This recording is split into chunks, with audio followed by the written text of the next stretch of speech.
Հայաստանի Հանրապետության մեծարգո վարչապետ, հարգելի գործընկերներ, սիրելի ժողովուրդ, 1999 թվականի հոկտեմբերի 27-ին թիրախավորվեցին և խոցվեցին հայ ժողովրդի ազգային արժեքները, սրբությունները, պետականությունը և եկեղեցին։ Ղարաբաղյան կլանը զավթեց Հայաստանում ժողովրդի իշխանությունը, ձևավորեց օլիգարխիայից, բանդիտներից, ջեբկիրներից կազմված իշխանություն։ Նրանց փաստորեն կոլեգա Կտրիչ Ներսիսյանն էլ խախտած լինելով կուսակրոնության ուխտը իր նման մի քանիսի հետ նույն օրը, նույն պահին, երբ ազգային ժողովում գնդակահարվում էին պետական գործիչները, զավթեց հոգևոր իշխանությունը։ Ավելի մեծ և թիրախային հարված հնարավոր չէր հասցնել հայ ժողովրդին։ Եվ այս կետից սկսվեց տասնամյակների աղետը, որպես գույք պարկի դիմաց տրվեցին Հայաստանի տնտեսական, էներգետիկ կարևորագույն նշանակության օբյեկտներ, փաստացի հայ ժողովրդին զրկելով սեփական երկրում հարստանալու և իր երկիրը հարստացնելու, հզորացնելու հնարավորությունից։ Ժողովրդական լեզվով ասած, հարգելի գործընկերներ, սիրելի ժողովուրդ, մեզ առաջին փուլով կտրեցին փողից, որ այլոց հովանավորչության, բարեգործության, պաշտպանության հույսով ապրենք։ Հետո վերջնականապես զրկեցին ժողովրդին սեփական երկրում ընտրելու, որոշում կայացնելու իրավունքից։ Ասել է, թե մեզ ուղիղ ասեցին, որ մենք չենք մեր երկրում տերը, տերը չենք, մենք մեր տանը։ Ռոբասերժականները ուղիղ մեզ հետ էին ասում տասնամյակներ շարունակ։ Բայց այս ամենը առավել սահուն իրականացնելու համար պետք էր ժողովրդին էլ ավելի ճնշել, էլ ավելի ստորացնել ու զրկեցին նաև մեզ կրթության, ճշմարտությունն իմանալու հնարավորությունից։ Եվ այս գործը ստանձնեցին դաշնակները, ինչպես մի շարք այլ կեղտոտ ու արյունոտ գործեր։ Դպրոցական դասագրքերից մինչև գիտական հոդվածներ լցվեցին կեղծիքով, ամեն բան արվում էր, որ թաքցնեն պատմական փաստերով հիմնավորվող իրենց դավաճան ու ստահակ դեմքը։ Ու այսօր էլ եկել են, քննադատում են փաստը, որ մենք 300 դպրոց, 500 մանկապարտեզ են կառուցում, ինչ-որ ժամկետներ են քննադատում և այլն, ու ասում են, թե բա մեր ժամանակ, իբր թե Քոչարյանի ժամանակ,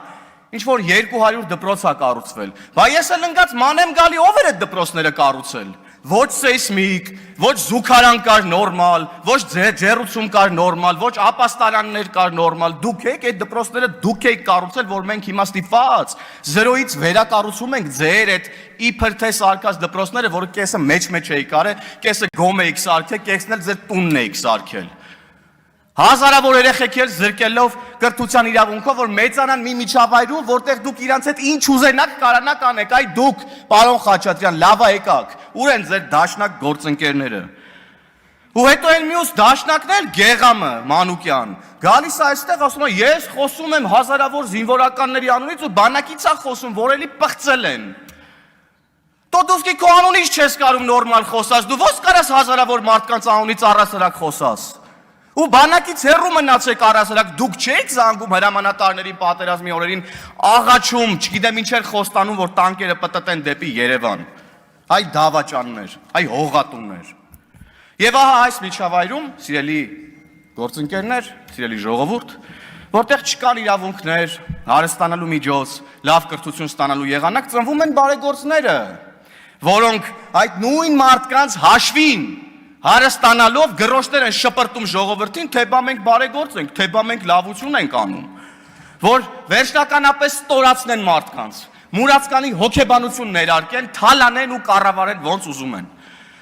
Սրանց մոտ հակառակն է եղել, աղքատներից գողացել են, բաժանել են հարուստներին, Ռոբին Հուդը սխալ են հասկացել սրանք երևի երեխա ժամանակ։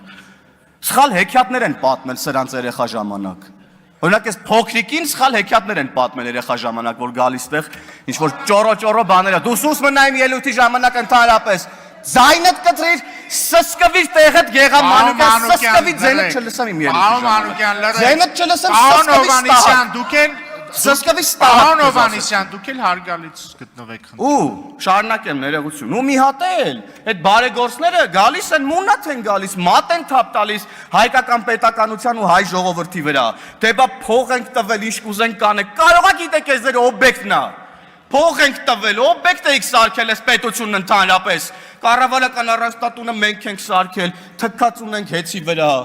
Այդ տաշիր պիցաների վրա էլ ոնց որ թքած ունեք, ժողովրդին հաց եք տալիս, որտեղ մտան պարզվեց հակասանիտարական վիճակը։ Տենց եք դուք այս ժողովրդին սիրում, հա? Հայ ժողովուրդը հաց ուտող ժողովուրդ է, դուք այս ժողովրդին ոնց որ ընդհանրապես չեք ճանաչում, դուք լավ չեք ճանաչում։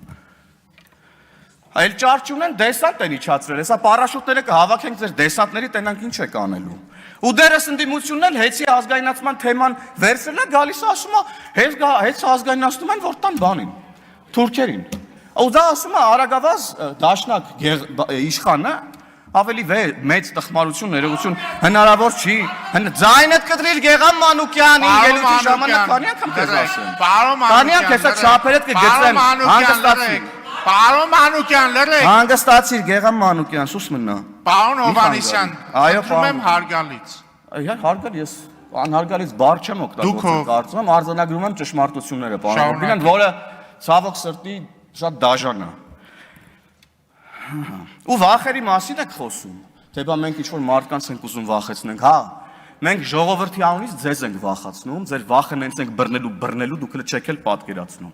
Մենակ դուք եք մեր թիրախը, ով պետքա վախենա մեզանից, որպես ժողովրդի ներկայացուցիչներ այս ազգային ժողովում։ Հակաշներից օղարեք։ Հակաշներից օղարեք ասեցի, իսկ ինչ էր անում, իսկ ինչ էր անում, իսկ ինչ էր անում, իսկ ինչ էր անում, իսկ ինչ էր անում հոգևոր իշխանությունը։ Պարոն Հովհաննիսյան, խնդրում եմ, նախ մի հրարեք իրավիճակը դահլիճում։ Եվ խնդրում եմ հարգալից խոսեք, նախազգուշացում կտամ ու նույնիսկ բարձրախոսը կանջատեմ։ Մի արեք այդ բանը։ Շատ լավ, պարոն։ Դա վերաբերում է բոլորին։ Շատ լավ, պարոն նախագահ, շարունակելով։ Ու ինչ էր անում հոգևոր իշխանությունը այս ընթացքում։ Բացահայտ աղբերություն էր անում օլիգարխիայի քրեական ենթամշակույթի ներկայացուցիչների, թալանչիների, բարձվում են նաև անառակների հետ, չնայած այս դեպքում աղբերություն բառը այդքան էլ չի նկարագրում իրավիճակը։ Եվ այսօր էլ փորձում են կոծկել իրենց սրբապղծությունները, ասում են դուք եկեղեցու դեմ եք պայքարում։ Մենք եկեղեցու դեմ չենք պայքարում։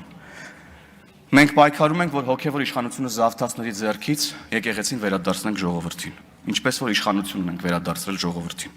Ուղիղ ասում ենք, Կտրիչ Ներսիսյանը զավակ ունի, առնվազն 1 զավակ, եւ պետք է ազատի Աստծո տունը իր պես սրբապիղծների հետ միասին։